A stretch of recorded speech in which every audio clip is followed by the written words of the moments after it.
Welcome to Geethu cooks. வாங்க friends, இன்றைக்கி நம்ம டேஸ்டியான சிக்கன் பிரியாணி செய்யலாம். ஒரு குக்கரில் எண்ணெய் விட்டுக்கலாம். ஒரு 4-5 ஸ்பூன் இருக்க மாதிரி விட்டுக்கலாம். எண்ணெய் சூடானதும்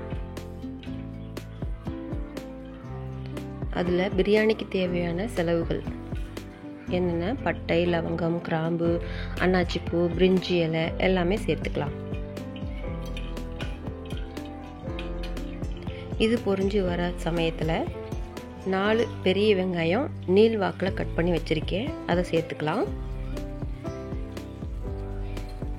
இந்த வெங்காயம் நம்ம ப்ரௌன் கலர் ஆகிற வரைக்கும் நல்லா ஃப்ரை பண்ண போகிறோம்.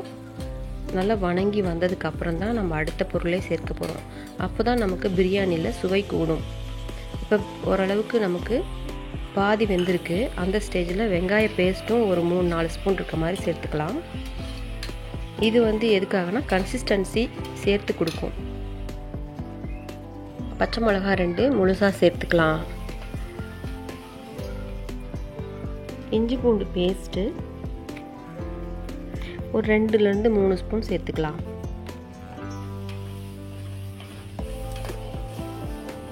வெங்காயம், இஞ்சி பூண்டு பேஸ்ட்டு நல்லா வெந்து வரும்போது கரம் மசாலா 1/2 டீஸ்பூன் சேர்த்துக்கலாம். கொஞ்சம் நல்லா வேகட்டும். இப்போ நம்ம கட் பண்ணி வச்ச தக்காளி 2-3 சேர்த்துக்கலாம்.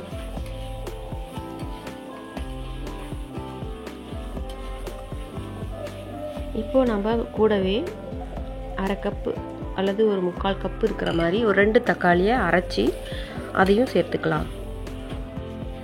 இப்போது வெங்காயம், தக்காளி எல்லாமே நல்லா வதங்கி வரட்டும். பாருங்கள், 3/4 வாசி வெந்துருச்சு. இப்போ நம்ம மசாலா சேர்த்துக்கலாம். மிளகாத்தூள் 2 ஸ்பூன், சிக்கன் மசாலா தூள் 2-3 ஸ்பூன்,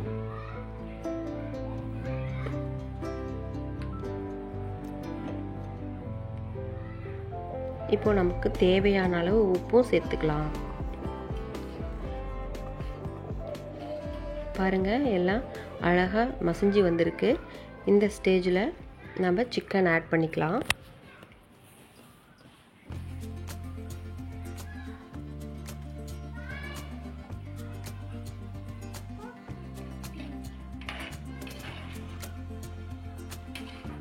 நல்லா கிளறி விட்டுக்கலாம். மசாலாவோட மிக்ஸ் ஆகட்டும்.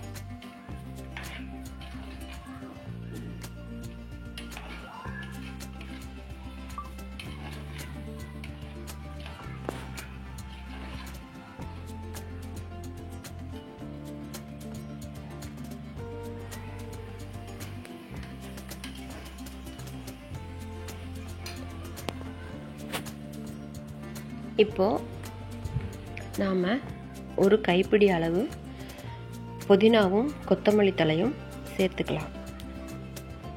சிக்கன் மசாலாவோட எல்லாம் மிக்ஸ் ஆகி இந்த இலைகளும் அது கூட வணங்கட்டும். ஒரு பரட்டி விட்டுக்கலாம். சிம்மில் வச்சு ஒரு 4-5 நிமிஷம் கிளறி விட்டோம்னா எல்லா மசாலாவும் சூப்பராக நமக்கு மிக்ஸ் ஆகி வந்துடும். இந்த சமயத்தில் நம்ம 1/2 கியூப் லெமன் ஜூஸ் எடுத்துக்கலாம். ஒரு 2-3 ஸ்பூன் வரும். 2 ஸ்பூன் தாராளமாக வரும். அதை சேர்த்துக்கலாம். அதுக்கப்புறம் கெட்டி தயிர் ஒரு 2 ஸ்பூன் சேர்த்துக்கலாம். இதெல்லாம் சேர்த்து நம்ம ஒரு கிளறி விட்டு எண்ணெய் பிரிஞ்சு வர ஒரு ஸ்டேஜில் நமக்கு பிரியாணிக்கு அரிசி, ஊற வச்ச அரிசியை சேர்த்துக்கலாம். தண்ணி இல்லாமல் நம்ம சேர்த்து ஒரு 2 செகண்ட் பரட்டி விட்டு அதுக்கப்புறமா அளவு தண்ணி ஊற்றிக்கலாம். நான் 2 டம்ளர் அரிசி எடுத்திருக்கேன். 2 டம்ளர் அரிசிக்கு பொதுவாக 4 டம்ளர்லேருந்து 4.5 டம்ளர் ஊற்றலாம். இப்போ சிக்கனும் கூட வேகணும். ஸோ இன்னொரு 1/2 டம்ளர் சேர்த்து ஊற்றிக்கலாம். நான் தண்ணி ஊற்றிக்கிறேன்.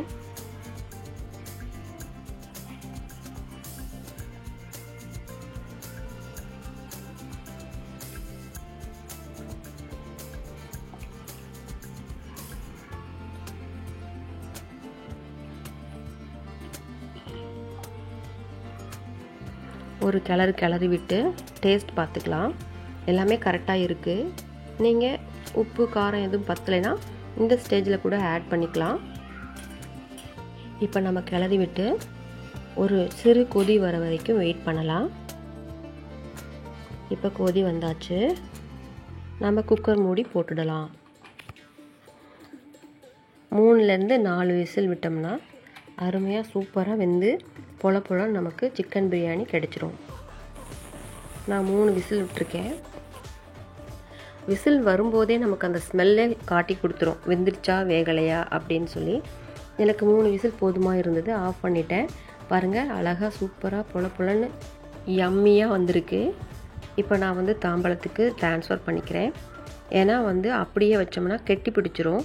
நான் வந்து ஹாட் பாக்ஸில் எடுத்து வைக்கிறதுக்காக ஃபஸ்ட்டு ஈவனாக எல்லா மசாலாவும் ஒரு தடவை கிளறி விட்டுக்கலான்னு சொல்லிட்டு தாம்பாளத்துக்கு மாற்றிட்டு இப்போ நான் ஹாட் பாக்ஸுக்கும் சேஞ்ச் பண்ணிட்டேன்.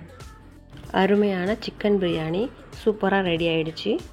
நீங்களும் செஞ்சு சாப்பிட்டு பாருங்கள். தேங்க்ஸ் ஃபார் வாட்சிங்.